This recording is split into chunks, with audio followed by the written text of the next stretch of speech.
আল্লাহ নবী আমার হাদিস শরীফে বললেন, মান কোরআ আল কোরআনা হারফান ফালাহু আশরু হাসানা, কেউ যদি কোরআন শরীফের একটা অক্ষর পাঠ করে আশরাতুন হাসানা, আমার আল্লাহ 10টা করে নেকি দান করবেন।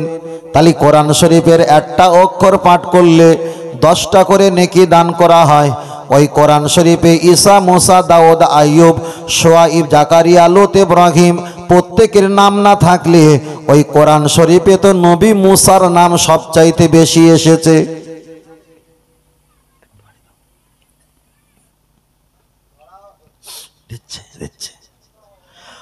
আমি আপনাকে বোঝাতে চেয়েছি, তাহলে নবী মুসা আলাইহিস সালামের নাম আল্লাহ যদি কোরআনে সবচাইতে বেশি দেয়, একটা অক্ষর পাঠ করলে 10টা নেকি। মুসা লিখতে গেলে 2টো অক্ষর লাগে, 2টো অক্ষরে তাহলে 10 দুগুণ 20টা নেকি, মানে 20খানা নেকি। তাহলে কোরআন শরীফে নবী মুসার একবার নাম বললে আপনার নামায় আমালে 20খানা নেকি হয়ে যাবে। জোরে বলেন। পয়েন্টটা খুব ভাইটাল, খুব ভালো করে বুঝবে। আপনি যদি কোরআন শরীফ নাজরা পড়েন, হদর পড়েন, সবিরা পড়েন, আপনি যদি কেরাত করে পড়েন, আল্লাহর কোরআন যদি আপনি তেলাওয়াত করেন, ওই কোরআন পড়তে পড়তে দেখা যায় নাম মানে পিপিলিকার নাম আসতে পারে, জিবালা পাহাড়ের নাম আসতে পারে, সাজারা হাজারা পাথর গাছের নাম আসতে পারে, মাউন পানির নাম আসতে পারে, এমনকি খিঞ্জির শুকরের নামও আসতে পারে, বাকারা গাভী গরুর নামও আসতে পারে। ওই কোরআন শরীফ পড়তে পড়তে ফেরাউনের নামও আসতে পারে। কেন? ফেরাউনের নামও কোরআনে আছে। তাহলে কোরআনের একটা অক্ষর পাঠ করলে আল্লাহ যদি 10টা করে নেকি দেয়, তাহলে ওই কোরআনের মুসার নাম 2টো অক্ষরে 20খানা নেকি। ফেরাউনের নাম যদি একটা বার পড়েন, ফারাইয়া আইন অউনুন খমসা, 5টা অক্ষর মিলে ফেরাউনের নাম, 2টো অক্ষর মিলে নবী মুসার নাম। নবী মুসা একবার বললে 20খানা নেকি। ফেরাউনের নাম কোরআনের আয়াত অনুযায়ী একবার বললে 5-10 × 50টা নেকি। এবার বলেন নেকি কামানোর জন্য আর মহব্বত কামানোর জন্য 2টো রাস্তা বাহির হয়ে গেছে। ফেরাউনের নাম একবার বললে 50টা নেকি, আপনার কিন্তু নবী মুসার নাম একবার বললে 20টা নেকি। যারাই বলে নেকি নিয়ে জান্নাতে যাব, ফেরাউনের নাম জিকির করবে না নবী মুসার নাম জিকির করবে? ফেরাউনের নাম যদি আপনি জিকির করেন, রাতের অন্ধকারে আপনার দিদার নসিব হয়ে যাবে। আপনি যদি ফেরাউনের নাম মহব্বত করেন, ভালোবাসেন, কিয়ামতের দিন তার সঙ্গে আপনার কাতারে দাঁড় করিয়ে দেবেন। আপনার নেকি হবে হাজার হাজার লক্ষ লক্ষ, কিন্তু ওই নেকি দিয়ে জান্নাত পাওয়া সম্ভব হবে না। আপনি তো তার সঙ্গে হাসর নাসরে জাহান্নামে যাবেন। ও আমার বাবাজিরা, আপনি যদি নবী মুসা আলাইহিস সালামের নামটা যদি জিকির করেন, নেকি হবে 20খানা, নেকি হবে কম। জিকির করার বিনিময়ে তার প্রতি মহব্বত বেড়ে যাবে। আল্লাহ নবী হাদিস শরীফে বললেন, কুল্লু নবিয়্যিন মাসুম, সমস্ত নবীরা নিষ্পাপ বেগুনা মাসুম। তাহলে একজন মাসুম নবীকে আপনি যদি ভালোবাসেন, আলমার ওমান আহাব্বা, তার বিনিময়ে আল্লাহ আপনাকে নাজাতের ওসিলা বানিয়ে দেবে। তাহলে নেকি কামাতে গিয়ে জাহান্নামে যাওয়া সম্ভব, কিন্তু নেকি যদি কম হয়, নবীদের প্রতি যদি মহব্বত যদি রাখা হয়, নেকি কম হয়ে যায় যাক, মহব্বত যদি থাকে, মহব্বতের কারণে আল্লাহর দয়ার জান্নাত পাওয়া সম্ভব হয়ে যায়। পরিষ্কার। তাহলে আজকের আমাদের নিয়ত হয়ে গেল নেকির পিছনে, মহব্বতের পিছনে। ও আমার বাপজিরা, চলে লক্ষ্য করে দেখা যায় আল্লাহ নবী এক সময় দাঁড়িয়ে আছেন। একজন সাহাবী নবীর কাছে এসে বললেন, ও আল্লাহ নবী, আমি জান্নাতে যেতে চাই। নবী জিজ্ঞাসা করলেন, তুমি জান্নাতে যাবে? তপাল হোমিও সাল্লো না, কতটা নামাজ পড়ো? হুজুর, আমি বেশি নামাজ পড়তে পারি না, যতটা প্রয়োজন ততটাই আমি পড়ি। আল্লাহ নবী আবার পরে জিজ্ঞাসা করলেন, আয়াসুবুনা, তুমি কতটা রোজা রাখো? হুজুর, আমি বেশি রোজা রাখতে পারি না, যতটা প্রয়োজন ততটা রাখি। আয়া হুদ্দুনা, তুমি হজ কতবার করেছো? হুজুর যতটা প্রয়োজন ততবার হজ করেছি, বাড়তি বেশি আমি হজ করতে পারলাম না। দয়ার নবী বললেন, সাহাবী এতটা নামাজ, এতটা রোজা, এতটা হজ নিয়ে কি তোমায় জান্নাতে যাওয়া সম্ভব? সাহাবীটা তখন জবাব দিয়ে বললেন, ও আল্লাহর নবী সাল্লাল্লাহু, আমার ভিতরে নামাজ রোজা হজ যাকাত কম থাকতে পারে, কিন্তু আপনার ভালোবাসা মহব্বত আমার কলবে, আমার হৃদয়ে সবচাইতে বেশি রেখে দিয়েছি। আমার নবী বললেন, সাহাবীরা ঘরে যারা আছো বাহির হয়ে চলে এসো, পৃথিবীতে ইবাদতের অপেক্ষায় আমাকে যিনি সবচাইতে ভালোবাসার অঙ্গীকার করেছে, প্রমাণ করেছে, পৃথিবীর জমিনে জীবিত জান্নাতি মানুষকে তোমরা দেখে নাও। দুটো। তৃতীয় নাম্বার, আল্লাহ নবী আবার পরে জানিয়ে দিয়েছেন, ও আমার সাহাবীরা, লা ইউমিনু, তোমরা অতদিন পর্যন্ত ঈমানদার হতে পারবে না, হাত্তা আকুনা আহাব্বা ইলাইহি মিন ওয়ালিদিহি ওয়া ওয়ালাদিহি ওয়ান নাসি আজমাইন, যতদিন না পর্যন্ত তোমরা ছেলে মেয়ে বিয়ে বাচ্চা, তোমাদের বাপ মা, তোমাদের ছেলে মেয়ের অপেক্ষায়, আমওয়ালাহুম টাকা পয়সা সময় সম্পত্তির অপেক্ষায়, আনফুসাহুম জীবন জৈবনের অপেক্ষায়, যতদিন না আমাকে সব চাইতে বেশি না ভালোবাসতে পারবে, লা ইউমিনু, তোমরা অতদিন ঈমানদার হতে পারবে না, পারবে না। নবী তো এখানে বলতে পারতেন, তুমি এতটা কোরআন তেলাওয়াত না করলে, প্রতিদিন 5 পারা কোরআন না পড়লে ঈমানদার হতে পারবে না, এ কথা বললেন না। নবী এটা বললেন না, প্রতিদিন 50 রাকাত নামাজ না পড়লে ঈমানদার হতে পারবে না। নবী বললেন, তোমার ছেলে মেয়ে বিয়ে বাচ্চা জীবন জৈবন অর্থ সম্পদের অপেক্ষায় আমাকে সবচাইতে বেশি না ভালোবাসতে পারলে, লা ইউমিনু, তোমরা ঈমানদার হতে পারবে না। তাহলে এখানে প্রমাণ হয়ে গেল, নবীকে না ভালোবাসলে ঈমানদার হওয়া যায় না, আর নবীকে ভালোবাসলে নেকির প্রয়োজন হয় না। নবীর ভালোবাসাটাই হলো ঈমান, নবীর ভালোবাসাটাই হলো জান্নাত, নবীর ভালোবাসাটাই হলো আল্লাহর নিয়ামতি, নেকি আর সওয়াব। সওয়াব অন্য কিছু না। যেমন একটা কারি সাহেব কেরাত পড়েছে, আর জাজমেন্ট নাম্বার দেয় তো, যে এটা পড়েছেন এতটা নাম্বার, ওটা দিয়েছি এতটা নাম্বার, তাই ধর্মের কাজের উপরে আল্লাহ নাম্বার দেয়। এর নাম বলা হয় এতটা সওয়াব, এতটা নেকি, একে বলা হয় এতটা নাম্বার। কথা বুঝেছেন? এখন নাম্বার তো আপনার আছে। এবার বলবেন, আমাদের কারেন্ট বিদ্যুৎ চলে এসছে, কারেন্ট মানমেনি, আপনি ফোনপেতে দেখছেন আপনার 12 টাকা আছে, শুধু দুটো সংখ্যা, কিন্তু আপনি পয়সা বার করতে পারবেন না। এই সংখ্যাটা নিয়ে যেমন দুনিয়াতে চলা হচ্ছে, তাই নেকির সংখ্যাটা আমাদের বোঝানো হয়, এই কাজ করলে এত সংখ্যা নেকি, এত পরিমাণ নেকি, এত পরিমাণ নেকি। কিন্তু অ্যাকচুয়ালি হলো মুহাব্বত সাল্লাল্লাহু আলাইহি ওয়াসাল্লাম, নবীর মুহাব্বতটাই ঈমান, মুহাব্বতটাই পার্সেন্ট, মুহাব্বতটাই নেকি, মুহাব্বতটাই জান্নাত, মুহাব্বতেই আমার আল্লাহ। আরেকটু জোরে বলে সুবহানাল্লাহ, আরেকটু জোরে হবে না? আল্লাহ।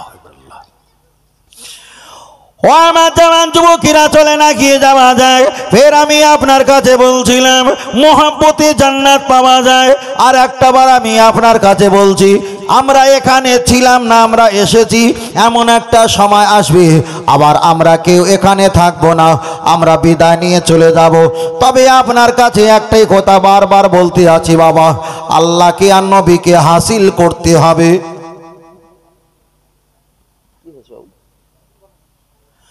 আমি আপনাকে বারবার একটাই কথা বলছি, আল্লাহকে আর নবীকে হাসিল করতে হবে। আল্লাহকে আর নবীকে হাসিল যদি না করতে পারেন, আপনার কিন্তু পরকালটা কঠিন হয়ে যাবে। যেহেতু এ কথাটা আমি বলতাম না, আমরা তো যারা এখানে বসে আছি, আমরা হলাম আহলে সুন্নাতুল জামাতের মতদর্শের মানুষ, আমরা হানাফি মাযহাব সুন্নি আকীদার মতদর্শের মানুষ। ওই জন্য আমি আপনাকে বলছি, আল্লাহকে আর নবীকে হাসিল আপনাকে করতে হবে। আল্লাহ আর নবী যদি হাসিল না করতে পারেন, নামাজ কালাম তাসবিহ তেলাওয়াত হাসিল করেছেন, আল্লাহ আর নবী যদি হাসিল না করেন, আপনার নামাজ কালাম ইবাদত আল্লাহর দরবারে কবুলিয়াত গ্রহণযোগ্য হবে না। এবার আমি আপনাকে বলছি, আমরা বারবার করে বলি নামাজ কায়েম করো, করো এটা ভালো, রোজা কায়েম করো এটা ভালো, হজ প্রতিষ্ঠিত কায়েম করো এটা ভালো, আপনি দেখা যায় মসজিদ মাদ্রাসা প্রতিষ্ঠিত কায়েম করো এটা ভালো।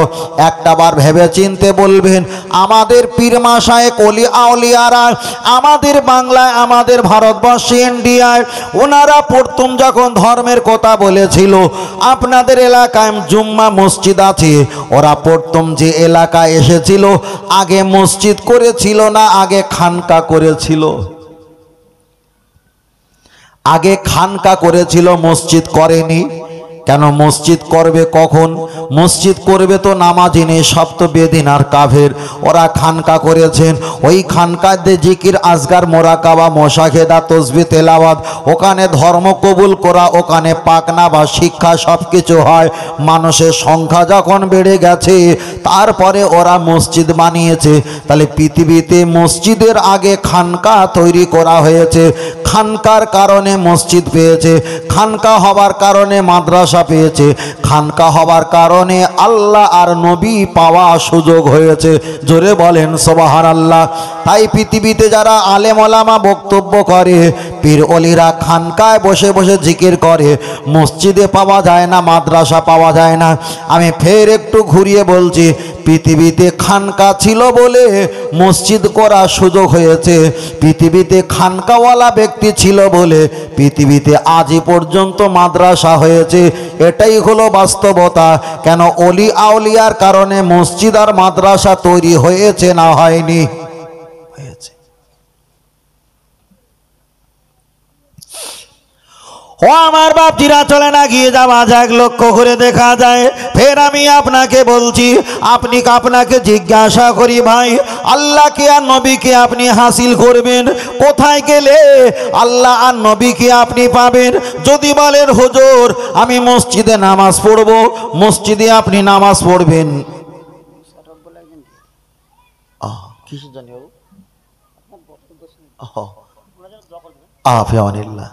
আল্লাহ আকবার। চলেন আমি আপনার কাছে বলছি, আগিয়ে চলে যাওয়া যাক। আপনি যদি বলেন মসজিদে আমি কি আল্লাহকে আর নবীকে পাবো, তবে সোনার মানিকেরা, মসজিদে গিয়ে মসজিদে নামাজ পড়ে আল্লাহ পাওয়া কি সম্ভব? চলেন একটাবার লক্ষ্য করে দেখা যায়। আপনাদের মসজিদ আছে, আমাদের এলাকায় পৃথিবীর কোটি কোটি মসজিদ আছে।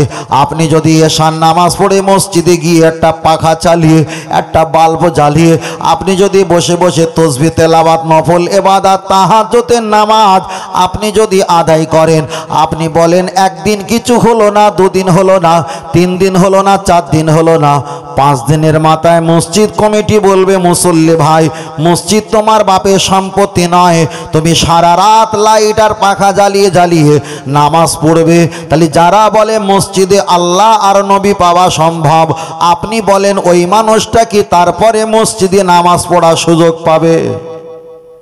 পাবে? পাবে না। চলেন আপনার কাছে আর একটা বার বলি, আপনি যদি মসজিদে একটু দোয়া করেন, ইমাম সাহেব হুজুর দোয়া করছে, আপনি মসজিদে হাত তুলে দোয়া করলেন, ইমাম কাঁদছে আপনিও কাঁদলেন, আপনার চোখের পানি দেখে আর একটা মুসল্লি কেনর গুতা দিয়ে বলছে দেখো চাচাজি কাঁদছে।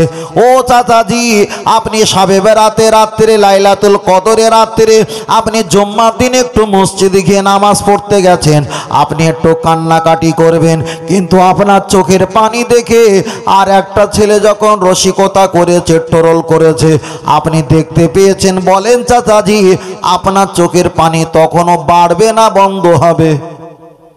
বন্ধ হয়ে যাবে। কেন? আপনি কাঁদছেন, আমি যদি আপনার কান্না দেখে হাসি, আপনার কাঁদার গতি বন্ধ হয়ে গেল, কান্না বন্ধ হয়ে গেল। তাহলে মসজিদ তো কান্নার জায়গায়, ওখানে কান্নাকাটি করে কি নিরাপত্তা আছে বলে মনে হয়? আপনি যদি বলেন আমি ঘরে গিয়ে নামাজ পড়বো, বারান্দায় নামাজ পড়বো, বারান্দায় নামাজ পড়েন।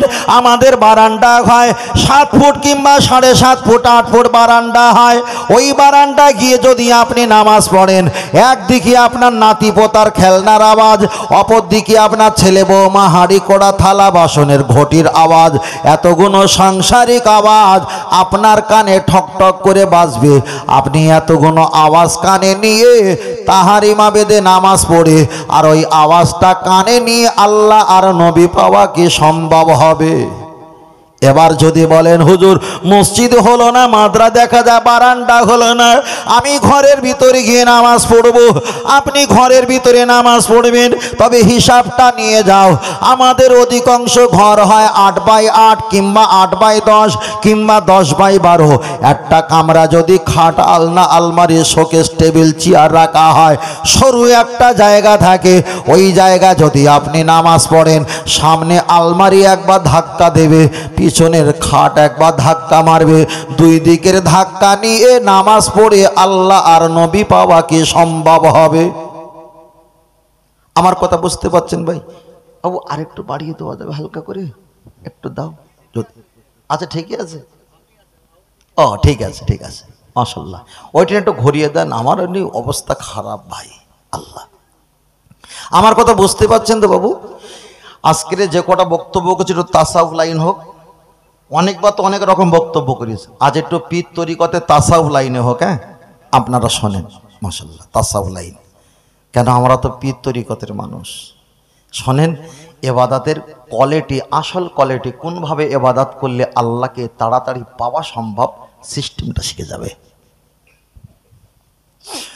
ও আমার বাপজিরা, আমি আপনাকে বোঝাচ্ছিলাম, লক্ষ্য করে দেখা যায়, চলেন একটা বার এগিয়ে যাওয়া যাক। তাহলে আপনি বারান্দাতে নামাজ পড়ে সুযোগ পেলেন না, ঘরের ভিতরে নামাজ পড়ে আল্লাহকে নবীকে হাসিল করতে পারলেন না, আপনি মসজিদে নামাজ পড়ে আল্লাহকে আর নবীকে হাসিল করতে পারলেন না। দাদু ভাই, আপনি যদি রাস্তা দিয়ে হেঁটে হেঁটে কাঁদতে কাঁদতে যদি যাও, আপনার কান্না দেখে ভাইপোরা ছেলেরা জিজ্ঞাসা করবে, চাচা আপনি কেন কাঁদেন, কি হয়েছে আমাদেরকে শোনান। আপনিও তাদেরকে জবাব দিতে হবে। ওই জন্য বারবার করে বলছি, কোনো এক মহিষী বলেছিল, আমি যখন কাঁদি, আল্লাহ যখন বেশি বেশি পানি বর্ষণ করে, পানিতে ভিজতে ভিজতে যায় আর নিজের কষ্টের কথা মনে করে আল্লাহর কাছে কাঁদি।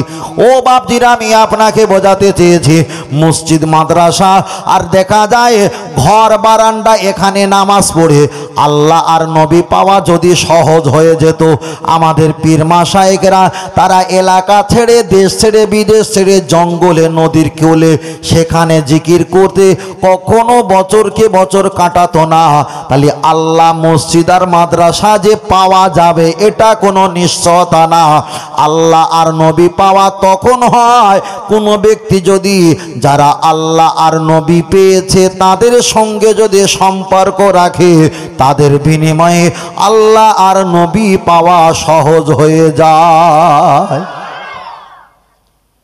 ওয়াজটা হয়তো সকলের জন্য না, কিন্তু যারা একটু পীর তরিকতের মানুষ আছে, মোহব্বতের মানুষ, তাদের ইবাদত করার জন্য একটা সুপরামর্শ, সুপরামর্শ। আল্লাহ, ও আমার বাপজিরা, আমি আপনাকে বোঝাতে চাই, লক্ষ্য করে দেখা যায়, তাহলে মসজিদ বা মাদ্রাসার কথা বললাম, ঘরের কথা বললাম। দাদু ভাই, আপনার 4-5 কামরা ঘর আল্লাহ দিয়েছে, একটা কামরা আপনার বড় ছেলে বড় বৌমা ঘুমায় ভালো ভালো, আপনার মেজে ছেলে মেজে মা ঘুমায় ভালো, আপনার ছোট ছেলে নাতি পোতা ঘুমায়, ওটাও ভালো। আর একটা কামরা আপনার নাতি লেখাপড়া করে, আপনি স্পেশাল কামরা দিয়েছেন, এটাও ভালো। তবে চাচাজি, আপনার বাপের সম্পত্তির উপরে আপনার পরিবারগুলো তারা জীবন ধারণ করে, বসবাস করে, এগুলো ভালো ভালো ভালো। ও আমার চাচাজি, আপনি 2 লক্ষ টাকা খরচা করে টয়লেট পায়খানা ঘর বানিয়েছেন, এটাও ভালো। 1 লক্ষ টাকা খরচা করে কিচিং রুম আপনি দেখা যায় রান্নাশাল বানিয়েছেন, এটা ভালো। তবে চাচাজি, আপনার কপালটা ফেটে গেছে, আপনি কি হিসাব করলেন না? আপনি মসজিদে গিয়ে গোলা ছেড়ে দিয়ে আল্লাহর কাছে কাঁদার সুযোগ পেলেন না, ঘরেও সুযোগ পেলেন না, বারান্দাও সুযোগ পেলেন না। চাচাজি, এবার বলেন, আপনার বয়স 70, 60, 65 বছর হয়ে গেছে, আপনি তো বলছেন আমি আল্লাহকে বড় ভালোবাসি, আপনি তো বলছেন আমি দয়ার নবীকে বড় ভালোবাসি।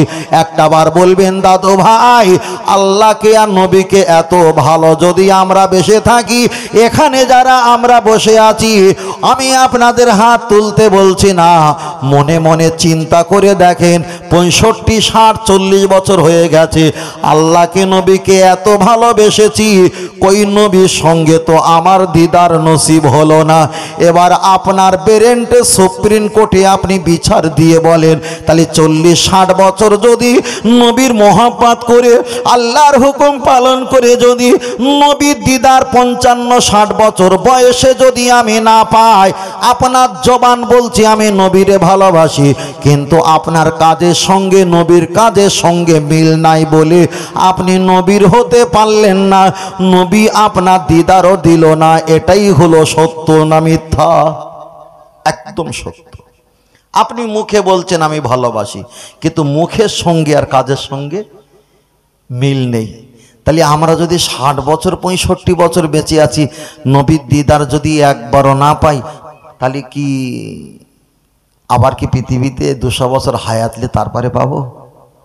আর আমি মুখে বলছি আমি বিশাল ভালোবাসি, বিশাল ভালোবাসি, এ তো মুখে আমিও বলি আপনিও বলছেন, কিন্তু সম্পর্কটা আলাদা, সম্পর্ক আলাদা। আল্লাহ ও আমার বাপজিরা, চলেন একটা বার এগিয়ে যাওয়া যায়, লক্ষ্য করে দেখা যায়। আমি আপনাকে বলছি, তাহলে আপনার ইবাদত করে কাঁদবেন কিভাবে? তাই আমাদের পীর মাশায়েখ ওলি আউলিয়ারা ওনারা যেভাবে ইবাদত করে আল্লাহকে নবীকে হাসিল করেছে, তাদের দিকে আর একটা বার তাকাও। তাই আমাদের পীর মাশায়েখরা কি করেছেন? ঘরের কামরা আছে, রুম আছে, বারান্দা আছে, দোলজ আছে, ওরা ভিটে বাড়ির সঙ্গে একটা কামরা করেছেন।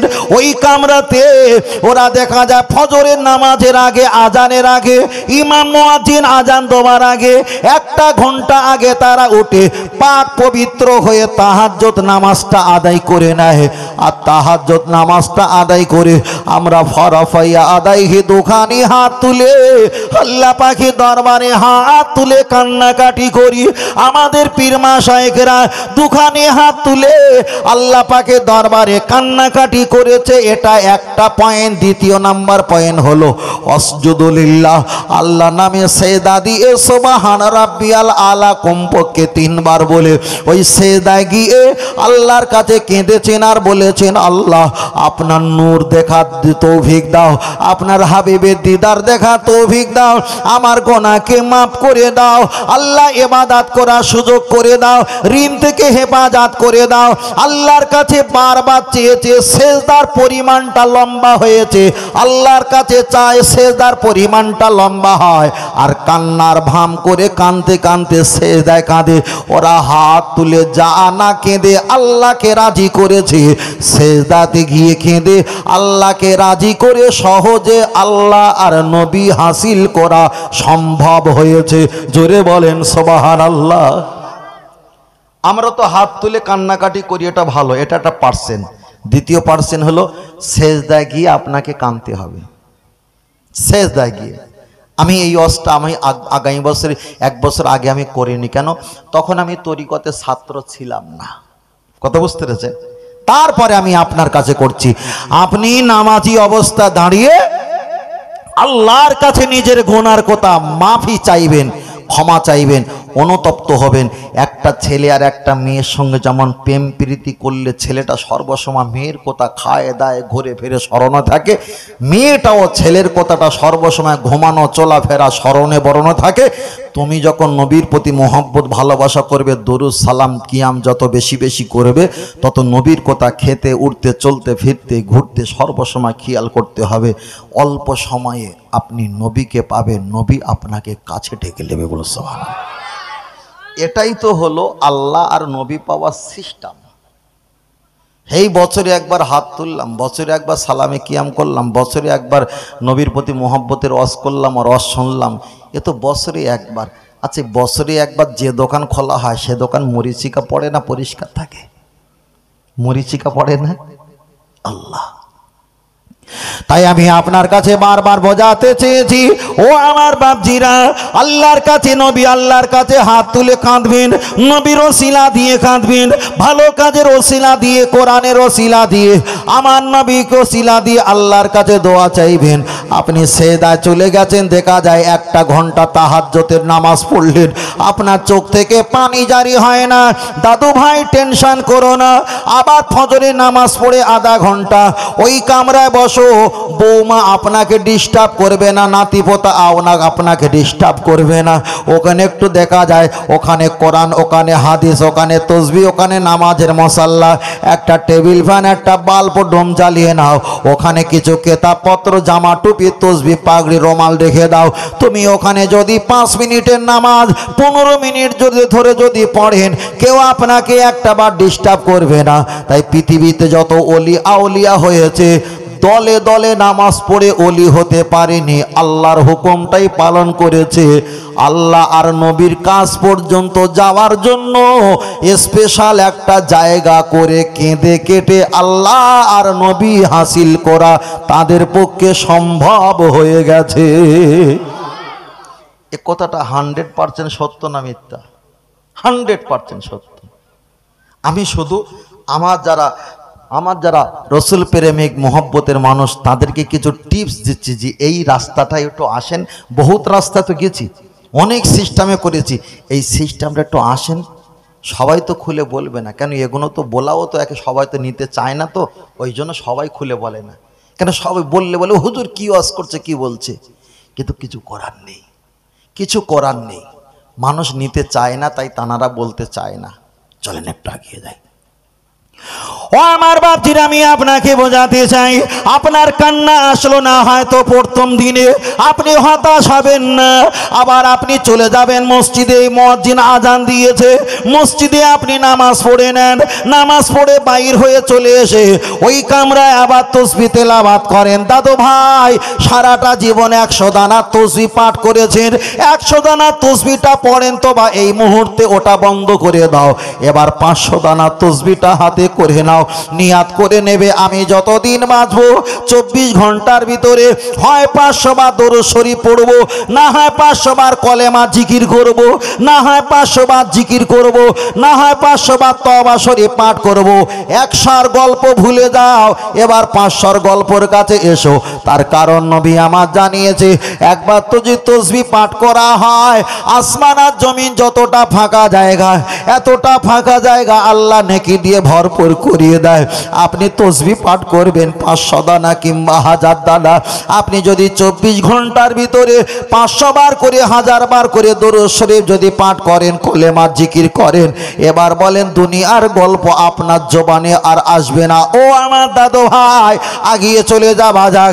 তাসবিহ পাঠ করলেন, এবার আপনি কি করলেন? রাতের বেলা আল্লাহর নবীর নামে একটু দরুদ শরীফ পাঠ করলেন।